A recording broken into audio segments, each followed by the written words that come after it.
When going through the gates of Canterbury's military camp, you may imagine to find a group of tough and independent individuals, but vulnerable and scarred are words that aren't often associated with our soldiers. I mean, obviously, you're military and being in, I suppose, the frontline troops. All right, there was that stigma we always held. But inside the gym, there's something unexpected. These athletes are here to make their claim for a spot to compete in the 2017 Invictus Games. The Invictus Games, we have so many athletes now, sadly, with either wounded, injured, ill, who apply to represent the NZDF at the Invictus Games. So with so many, obviously, sadly we can't take them all, so we have a selection camp. The concept was created by Prince Harry to aid in the rehabilitation process for military personnel, like these ones behind me. Similar to the Paralympics, but for returning servicemen and women, like Jason, who was badly injured in 2004. During an operation, I drove over a unmarked landmine over in Afghanistan, and the result was the vehicle had exploded, and I lost my left leg below the knee. Many post-deployment find themselves in dark places. A lot of people, when they have their first injuries, withdraw big time into the family or into themselves. Using the games as a way out.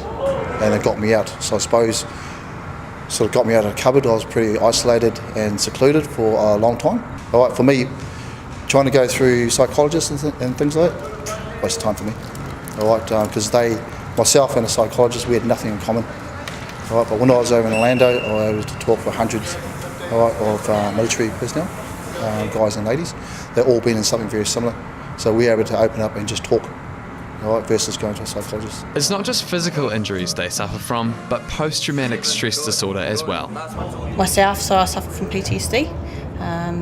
It's a funny wee thing, actually, to be fair. Like, I don't think many people understand what is going through their head or why it's coming about when it's actually happening, and they're not really sure how it's come about as well. So for myself, it was just returning home, and a lot of things, and I think, to be fair, there's a few people off the same trip that feel the same way, but you're coming home from a shitty war zone, if you like. It's not a pleasant place to be, and you've had so many different events that have happened that have been quite tragic, to be fair, and you come home and expect things to be normal, but it's not normal. They too hugely benefit from Invictus, which fittingly means unconquered.